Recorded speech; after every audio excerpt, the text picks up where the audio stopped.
کیا لوگ یہ خیال کیے ہوئے ہیں کہ صرف یہ کہنے سے کہ ہم ایمان لے آئے چھوڑ دیے جائیں گے اور ان کی آزمائش نہیں کی جائے گی؟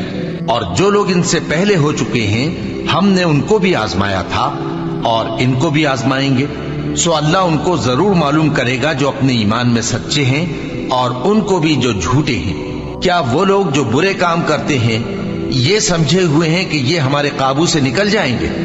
جو فیصلہ یہ کرتے ہیں برا ہے۔ جو شخص اللہ کی ملاقات کی امید رکھتا ہو تو اللہ کا مقرر کیا ہوا وقت ضرور آنے والا ہے، اور وہ سننے والا ہے، جاننے والا ہے۔ اور جو شخص محنت کرتا ہے تو اپنے ہی فائدے کے لیے محنت کرتا ہے، بے شک اللہ تو سارے جہان سے بے نیاز ہے۔